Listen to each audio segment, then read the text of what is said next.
Buenas noches, amados hermanos, Dios les bendiga. Damos gracias a Dios por la oportunidad que nos da de continuar con nuestros estudios bíblicos. Antes de iniciar con la lectura de la palabra del Señor, le invito a que pueda orar juntamente con nosotros ahí donde usted se encuentra. Nuestro buen Dios y Señor, te damos gracias porque tú nos permites hoy escudriñar las Escrituras, nos permites hoy acercarnos a tu presencia. Te alabamos y te exaltamos solo a ti porque tú eres el dador de vida, eres tú quien nos instruye y nosotros como hijos tuyos te pedimos que podamos tener nuestro corazón dispuesto, nuestros oídos abiertos y nuestro entendimiento a la disposición de lo que tú quieres enseñarnos a cada uno de nosotros. Gracias por nuestros hermanos que nos escuchan, por nuestros hermanos que ven esta transmisión. Esperamos que sea de bendición la palabra, así como ha sido para cada uno de nosotros, que la exponemos y la explicamos con el favor de tu gracia. En el nombre de tu Hijo amado damos gracias. Amén. Así que, hermano, dándole continuidad al estudio que hemos estado llevando, en los estudios anteriores hemos estado hablando acerca del amor hacia los enemigos y vimos algunos aspectos de cómo o qué Jesús explicaba en estos versos y qué era lo que pedía en cuanto a reflejar ese amor, ¿verdad? En el primer verso, en los primeros versos, siempre en Mateo 5, en capítulo 5, versos 38, nos habla acerca de estos aspectos y cómo Jesús les explica el amor al prójimo y cómo este amor al prójimo trasciende y llega hasta demostrar el amor hacia los enemigos. Hoy estaremos analizando y estudiando un poco con referencia o acerca de lo que dice el verso 45. Le leo el verso 43 para que podamos tener un poco de contexto y darle seguimiento al estudio. Dice de la siguiente forma: oíste que fue dicho, amarás a tu prójimo y aborreced a tu enemigo. 44, pero yo os digo, amad a vuestros enemigos, bendecid a los que os maldicen, haced bien a los que os aborrecen y orad por los que os ultrajan y os persiguen. El verso 45, para que seáis de vuestro Padre que está en los cielos, que hace salir su sol sobre malos y buenos, y que hace llover sobre los justos e injustos. Aquí vemos una explicación del por qué nos está pidiendo o que por qué las Escrituras nos hablan acerca de hacer todo esto como parte o como nosotros siendo hijos de Dios. Y aquí se nos pone un ejemplo claro que es el ejemplo de Dios en el verso 45. Ya hemos analizado algunas razones por las que Jesús dice que debemos amar a nuestros enemigos. Y hemos sugerido que nos prohíbe odiarlos, porque si bien nuestro repudio a los que cometen impiedad e injusticia podría contener un grano de justificación, es decir, el odio como la ira, la venganza o cualquiera de las relaciones negativas que podamos experimentar ante el mal. Como lo mencionamos, es un sentimiento que como seres humanos caídos no sabemos manejar adecuadamente.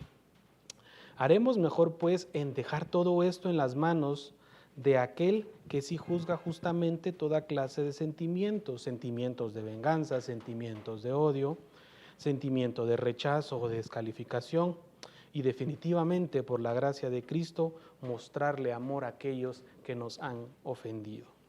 Hemos sugerido también que perdonar a los que nos han ofendido y amar a nuestros enemigos no es hacer violencia a la justicia, porque vendrá el día de la venganza y el día de juicio, el día que Dios pagará a cada uno conforme a sus obras, castigará a los injustos e impíos y le dará el lugar que se merecen sus santos. Usted y yo que somos hijos que estamos en búsqueda de esa santidad. Sin embargo, este día no ha llegado. Yo sé que muchos de nosotros hoy podríamos esperar que Dios haga justicia ante algunas injustificaciones o ante algunas cosas que vemos injustas hoy en nuestro país. Quisiéramos que el Señor actúe de manera inmediata, pero recordemos que ese día aún no ha llegado. Tenemos esperanza en Cristo Jesús. ¿Y será que la esperanza es únicamente para nosotros que estamos y que aceptamos ya este camino? Definitivamente no. Todavía hay esperanza para aquellos que pueden llegar a los caminos del Señor, y eso incluye o está definitivamente incluido en ese grupo, pues todos nuestros enemigos, ¿verdad? Todos aquellos que nos desean el mal, todos aquellos que en algún momento han querido vernos derrotados. Nosotros podemos ver, mientras tanto esperamos que Dios cumpla con eso, Dios ha abierto un espacio a la reconciliación. Es un periodo de oportunidad, como muchos de nosotros hemos tenido, para que cualquier pecador se pueda arrepentir y encuentre la salvación en Cristo Jesús. Recordemos que vamos en búsqueda de esa salvación, pero esa salvación no es exclusiva para mí, porque yo ya estoy dentro del camino del Señor. Esa salvación es para todo aquel pecador que se pueda arrepentir. Y definitivamente esa salvación solo la encontramos en Cristo Jesús. Hoy es día de salvación, no de juicio. Por esto debemos de dejar por un lado la defensa de nuestros intereses personales, incluso cuando estos sean legítimos y verídicos, con el fin de dar la oportunidad a aquello para lo cual hemos sido llamados por Cristo Jesús, y que es principalmente anunciar el Evangelio. Cuando nosotros entendemos eso en nuestras vidas, cualquier circunstancia, cualquier momento desfavorable que llegue a nuestra vida, vamos a poder superarlo de una manera muy favorable con Cristo Jesús. Si nosotros entendemos que nuestras propias vidas están a favor del Evangelio y que nosotros mismos somos cartas abiertas, así como lo menciona la palabra, y que somos cartas abiertas al mundo para poder predicar al Evangelio. Ahora no es tiempo de lamer nuestras heridas, de acariciar nuestros agravios o de dolernos, sino de salir a buscar a los perdidos, aunque estos sean nuestros enemigos. Definitivamente tenemos un reto muy grande nosotros como creyentes, porque no es fácil decir o orar por aquellos que nos han deseado el mal, pero el Señor nos está aclarando este aspecto importante, diciendo y aclarándonos lo trascendental del Evangelio por medio de nuestras propias vidas. Sin embargo, nosotros hoy encontramos que, o podríamos ver que estas razones no aparecen explícitas o muy directas en el texto, sino más bien que proceden de otros lugares de las Escrituras. Si las hemos introducido aquí, ha sido con el deseo de contrarrestar la opinión de los que ven una contradicción entre la enseñanza de Jesús y las de otros textos bíblicos. La razón explícita dada por Dios, por lo cual los judíos deben amar a sus enemigos, es la que ya hemos visto y la encontramos en Deuteronomio capítulo 10, versos 17 al 19, donde nos explica que Dios mismo los ama y provee generosamente para sus necesidades. Si el Padre actúa así hacia sus enemigos, ¿se atreverán los hijos a actuar de otra manera?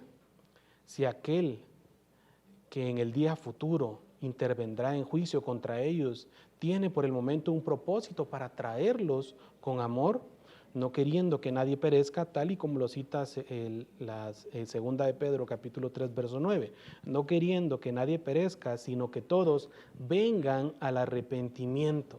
Ese es el deseo que tiene el Evangelio para cada uno de nosotros. No dice estos sí, estos no, dice para que todos vengan en arrepentimiento. Cumpliendo ese propósito, nosotros vamos a poder aplicar mejor lo que nos están pidiendo o lo que nos pide esta parte de las Escrituras, que debemos amar por nuestros enemigos, que debemos interceder por ellos, que debemos creer que tienen un propósito, que Dios tiene un propósito para ellos. ¿Quiénes somos nosotros para actuar contradictoriamente con los planes del Señor? ¿Acaso somos nosotros más sabios que Dios? Queremos que nuestro propósito prevalezca sobre los suyos, y es lo que sucede en muchas situaciones. Ponemos en primer lugar nuestros intereses, lo que nosotros pensamos, y no dejamos que el Espíritu Santo obre por medio de esas situaciones. No dejamos que el plan de Dios obre por medio de amar a nuestros enemigos y que nosotros podamos evangelizar incluso de esa forma.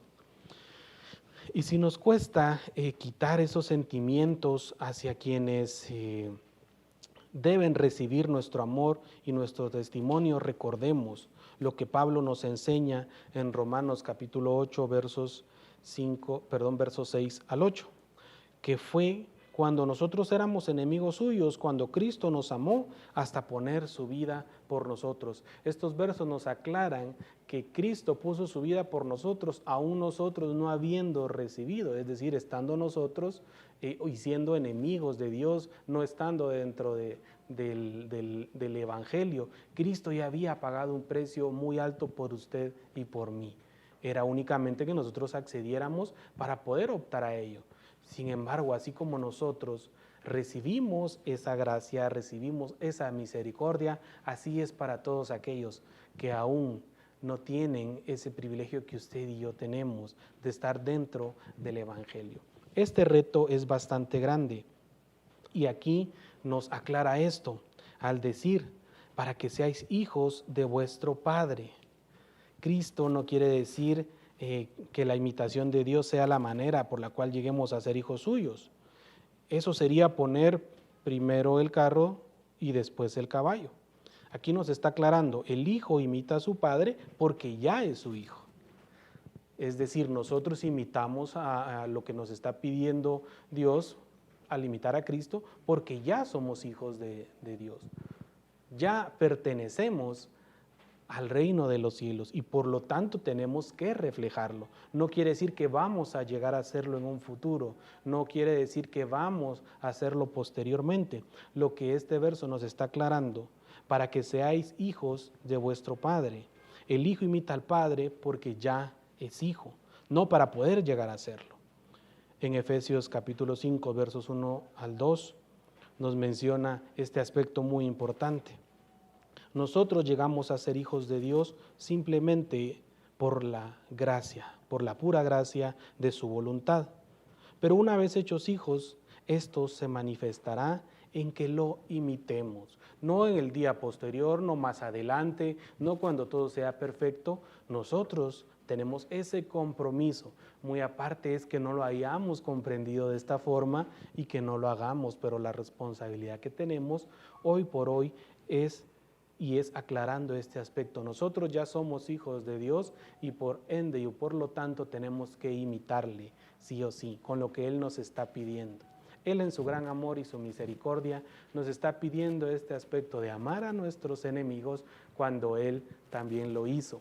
Nos está pidiendo que imitemos a Cristo en este aspecto porque Cristo lo hizo y nos lo demostró en muchas de las escrituras, como cuando fue presentado ante el sacerdote Anás y fue confrontado en cuanto a lo que estaba enseñando. Jesucristo recibió una bofetada, ¿verdad?, por parte de un soldado, y lo que hizo él o lo que habló él fue demostrar ese amor, fue poniendo la otra mejilla, como los vimos en los versos anteriores. Y hoy este aspecto muy relevante, porque hoy por hoy todos podríamos expresar alguna situación donde hemos tenido que demostrar que no hemos puesto en función este carácter que se nos está hablando en esta hora, de poder amar a nuestros enemigos, de poder demostrar ese carácter de Dios en nosotros.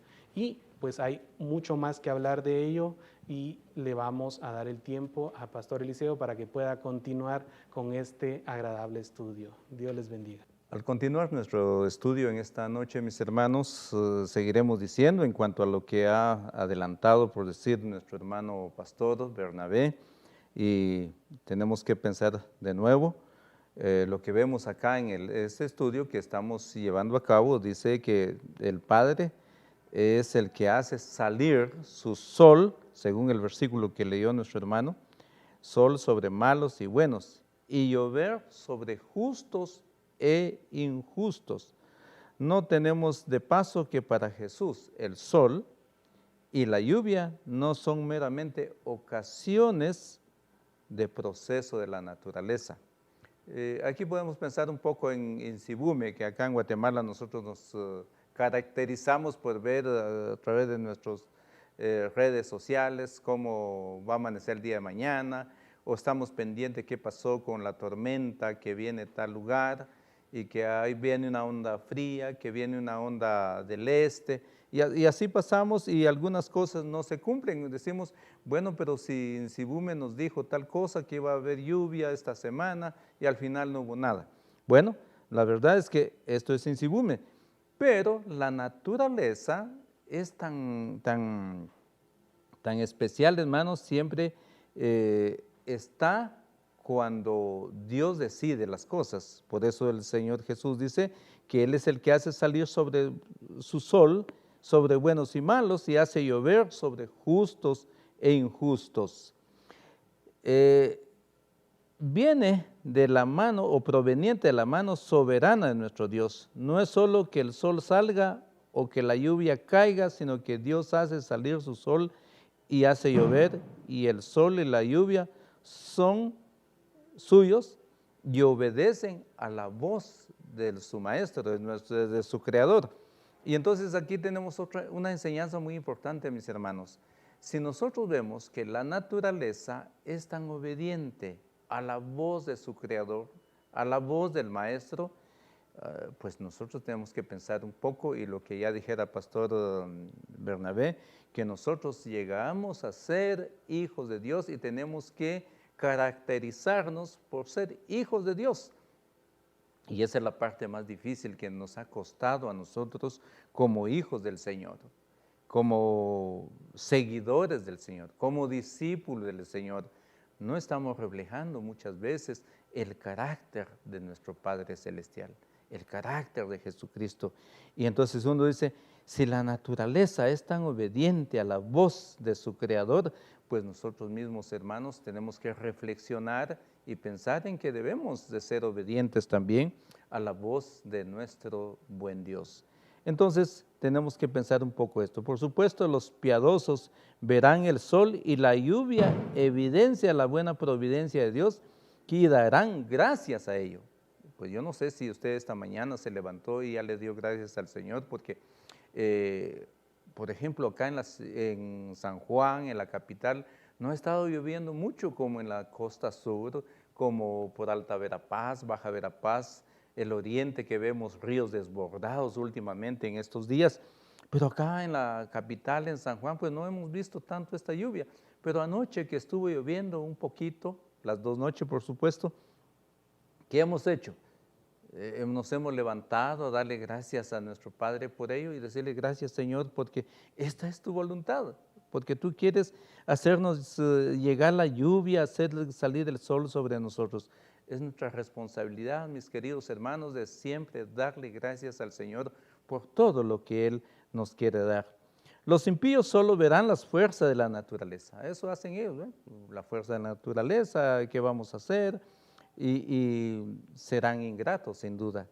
Pero no por eso Dios deja de amar a ellos. Eso es lo que vemos, que Dios no los deja amar, siempre los ama a todos, a pesar de que no crean en Él. Pero sí, sino que sigue cuidándolos a cada uno y a nosotros mismos. Su amor es imparcial. No suele ocurrir que de amar a estos, sino que el sol brilla sobre la parcela del creyente y no solo de su vecino incrédulo. Nosotros, si fuéramos nosotros, haríamos esto sin duda, mis hermanos, de hacer llover solo sobre aquel que es mi amigo, aquel que es mi hermano, y aquel que no lo conozco, pues no le llega la lluvia. Sin embargo, Dios es tan bondadoso y hace llover sobre la parcela, tanto del creyente en Cristo Jesús, como en aquel que no conoce al Señor. Él hace llover sobre cada uno de estos. Esto no está en conflicto con la idea de una providencia especial de Dios en el caso de sus hijos. Lo que Jesús establece aquí es que tanto los buenos como los malos comparten la misma climatología y la misma abundancia natural. Pero más allá de esto, de esta providencia normal, el discípulo tendrá que aprender que el mismo Dios que provee para todos, vela especialmente por él. Tal vez muchas veces nos molestamos, tal vez hemos condicionado un poco a Dios, pero ¿por qué aquel que no cree en Dios, mire cómo le ha ido bien en su cosecha? Pero mis hermanos, el Señor manifiesta su especial cuidado hacia nosotros. Por eso el capítulo 6 y el versículo 25 al 33 nos dice de esta manera, dice, por tanto os digo, no os afanéis por vuestra vida, qué habéis de comer o qué habéis de beber, ni por vuestro cuerpo, qué habéis de vestir. ¿No es la vida más que el alimento y el cuerpo más que el vestido? Mirad las aves del cielo que no siembran, ni ciegan, ni recogen en graneros, y vuestro Padre Celestial los alimenta. ¿No valéis vosotros mucho más que ellas? Hermanos, qué interesante esa parte. Nosotros tenemos un valor incalculable en la presencia del Señor, más que cualquier otra creación sin duda. ¿Y quién de vosotros podrá, por mucho que se afane, añadir a su estatura un codo? Y por el vestido, porque os afanéis. Considerad los lirios del campo, cómo crecen, no trabajan ni hilan. Pero os digo que ni aun Salomón, con toda su gloria, se vistió a sí mismo como uno de ellos. Y si la hierba del campo, que hoy es y mañana es echada al horno, Dios la viste así, ¿no hará mucho más a vosotros, hombres de poca fe? Hermanos, esa es la parte difícil para nosotros, tener esa fe en el Señor, y tenemos, muchas veces en nuestras oraciones tenemos que confesarle al Señor, decirle, Señor, perdónanos porque no tenemos mucha fe. Al igual que los discípulos en aquel entonces dijeron, perdónanos, Padre, porque no tenemos mucha fe. Y nosotros nos toca qué hacer muchas veces. Dice, por lo tanto, buscad todas estas cosas, pero vuestro Padre Celestial sabe que tenéis necesidad de todas estas cosas. Mas buscad primeramente el reino de Dios y su justicia, y todas estas cosas os serán añadidas. Así que no os afanéis por el día de mañana, porque el día de mañana traerá a su propio afán. Basta cada día su propio mal. Entonces, es el cuidado especial de nuestro Padre para nosotros. El día y la noche, las estaciones del año, los ciclos climáticos y otros patrones naturales son la provisión de Dios para todos. Pero en tiempo de sequía, el Padre prepara sus cuervos para alimentar a sus hijos y su calabacera para protegerlos del calor en tiempo de tempestad, proveerá un arca o un gran pez. Para todo ha provisto el Señor. Desde el Antiguo Testamento vemos nosotros cómo venía cuidando Dios a su criatura. Y también seguirá haciendo lo mismo con nosotros. El verdadero hijo refleja algo de la personalidad de su padre. Eso decía el pastor Bernabé hace un ratito.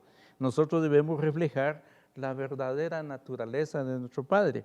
Existe un estrecho parecido entre ellos, según el versículo 9. Esto es especialmente así en la regeneración espiritual, porque todo hijo de Dios recibe del Espíritu de Dios. Si pues alguien que se llame hijo de Dios no actúa como su Padre Celestial, pone en tela de juicio la autenticidad de que pertenezca a ser discípulo, que pertenezca entre el Padre e Hijo, y la ley rige el carácter y contenido de la filiación, incluido la adopción, mis hermanos, y las relaciones paternales. El discípulo debe seguir el ejemplo de su maestro, el que ha sido sellado por el Espíritu Santo, debe andar en el Espíritu. El que ha nacido de lo alto debe evidenciar su vida, el carácter de su Padre. Ejemplifica en algunas cosas como publicanos y gentiles, ya en el versículo 46 y 47 del capítulo 5, vemos cómo dice el Señor, dice, porque si amáis a los que os aman, ¿qué recompensa tendréis? O sea, nosotros amamos a los que nos aman, pero así no tendremos ninguna recompensa. Dice que ¿no hacen también lo mismo los publicanos? Y si saludáis a vuestros hermanos solamente, ¿qué hacéis de más?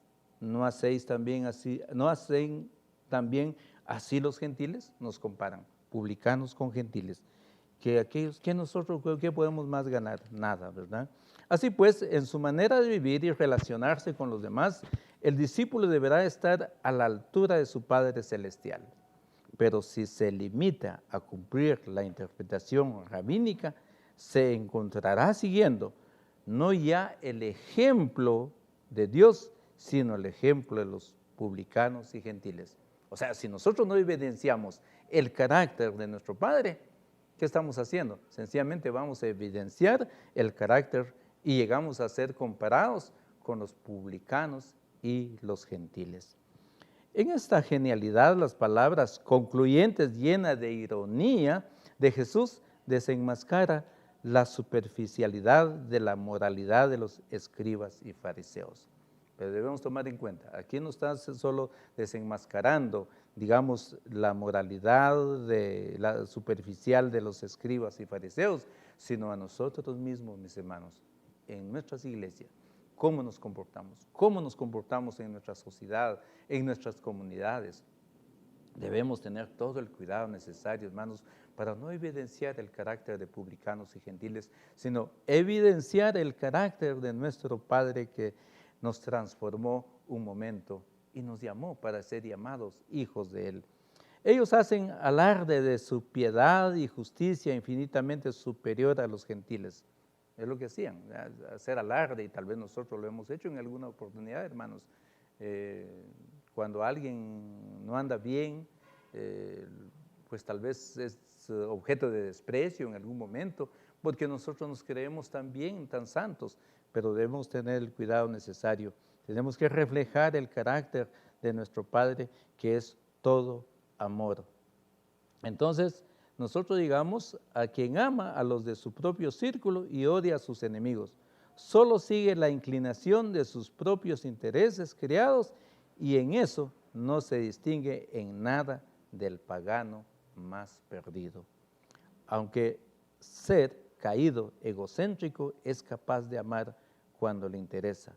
Todo el mundo hace ciertos favores a otros, con la esperanza de que les devuelven el favor en otro momento. Los ladrones, delincuentes, establecen acuerdos, y eso lo saben ustedes perfectamente, y aunque desconfían los unos de los otros, los respetan y cuentan con los demás para cierto trabajo de interés mutuo.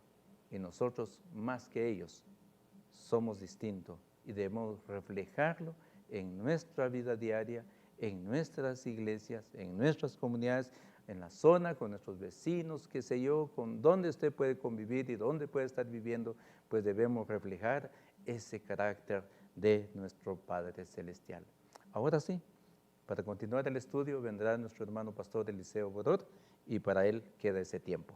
El tema de la noche es muy candente, es bien importante notar la época de Jesús, la época contemporánea nuestra, y hay mucha similitud en cuanto a la vida práctica, porque cuando hablamos del tema tenemos que recordar de que muchas veces en nuestras casas, en nuestras iglesias, nos cuesta amar al hermano. Ya lo dice Juan en sus escritos, que el que no ama a su hermano es del diablo. Y también dice que el que no ama a su hermano no conoce al Señor.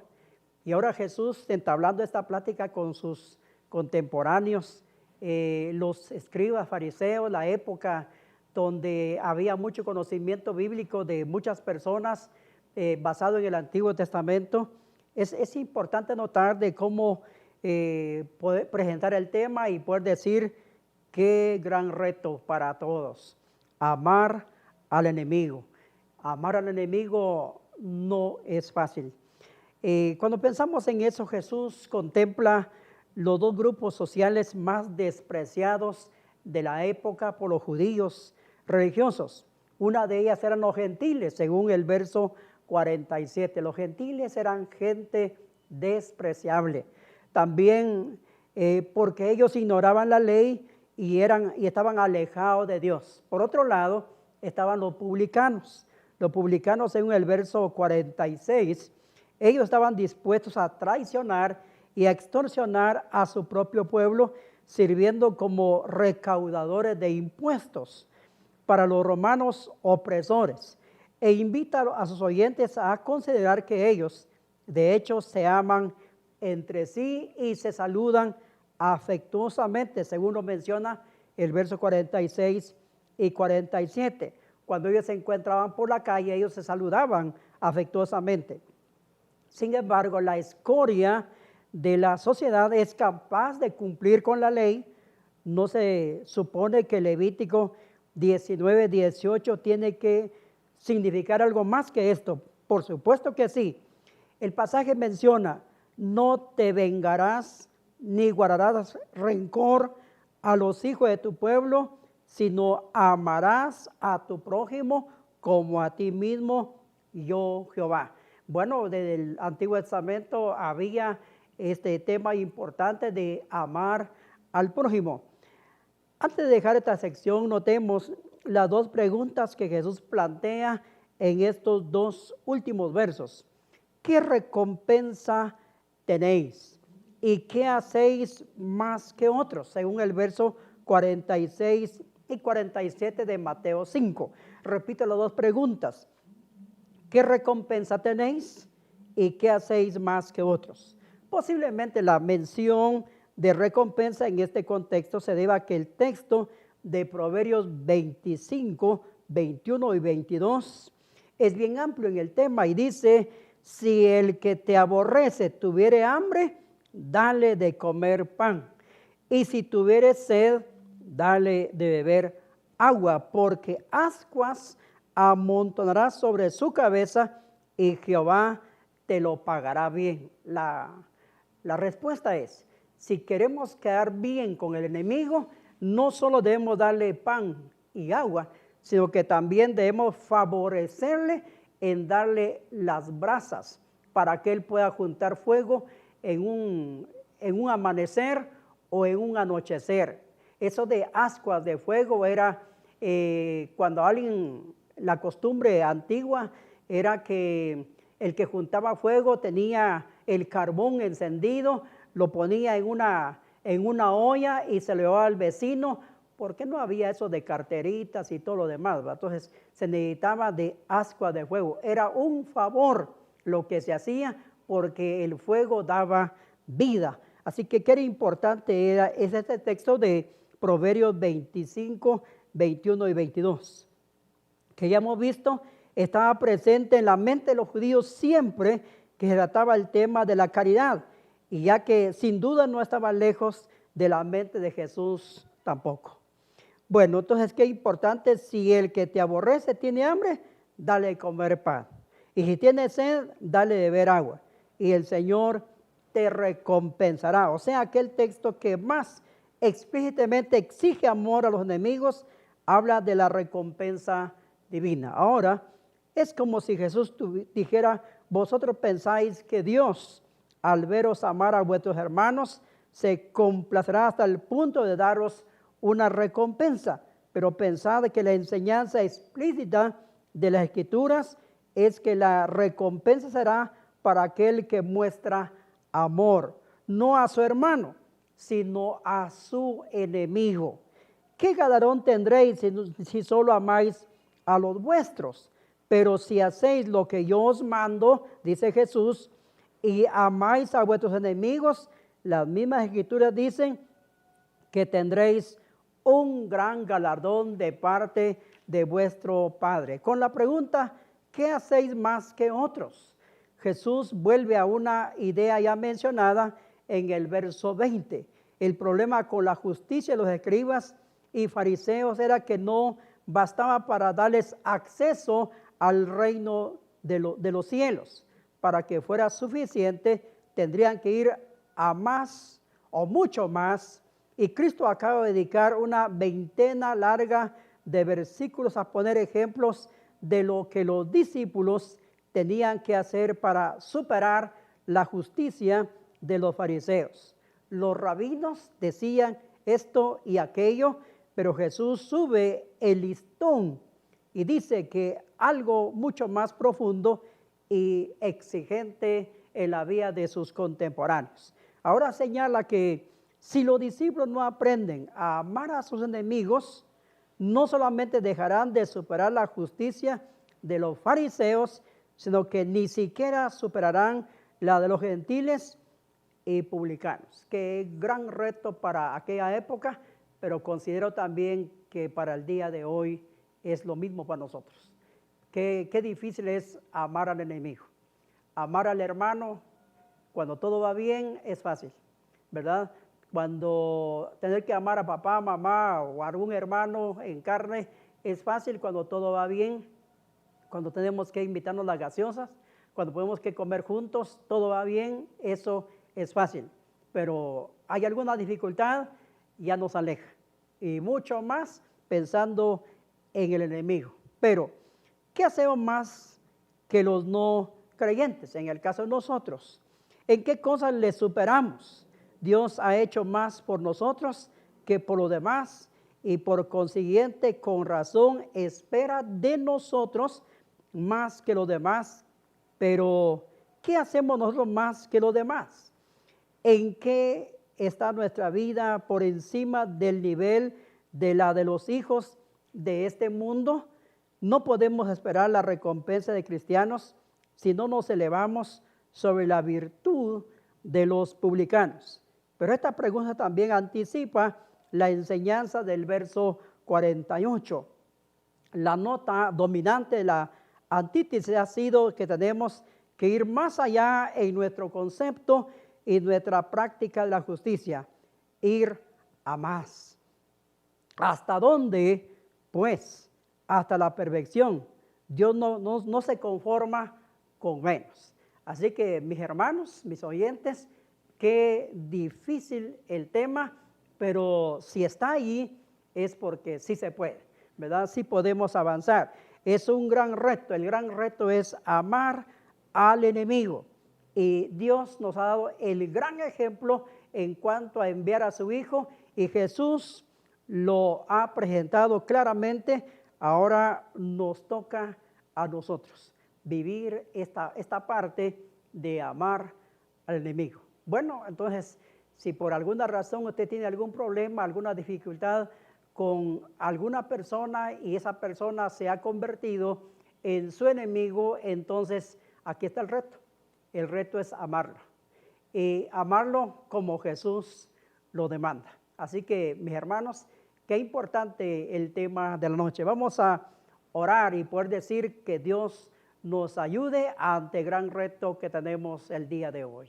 Padre, venimos ante ti. Creemos que todos nosotros, los que vivimos en este mundo, tendremos más de alguna dificultad con personas. Y muchas veces esas personas se convierten en enemigos. Quizás de una calidad no considerable en el sentido de querer matar a alguien o que nos mate. Pero sin embargo nos hacemos de enemigos en cosas pequeñas. Pero Señor, hemos aprendido que tenemos, Señor, que amar al enemigo. Y si fuese posible, darle pan, darle agua, Señor, y como más, llevarle también para sus necesidades, como el caso de ascuas de fuego. Oramos, Señor, por tu pueblo. Oramos, Señor, para que evidenciemos esta realidad ante el mundo que no te conoce, porque tenemos que superar la evidencia que nos deja aquí de los publicanos, que sí se amaban con los gentiles. Pero ayúdanos, Señor, a nosotros superarlos a ellos para poder tener la recompensa que aquí se menciona. Hoy te bendecimos y gracias por el estudio de la noche. Gracias por mis hermanos que me antecedieron y deseamos, Señor, que juntos hayamos llevado una bendición al hogar, a la mente del oyente. Te alabamos en Cristo Jesús. Amén. Eclesía, grupo de pastores que se reúne para la predicación del Evangelio en San Juan Sequetepeques, les dice hasta la próxima. Dios les bendiga.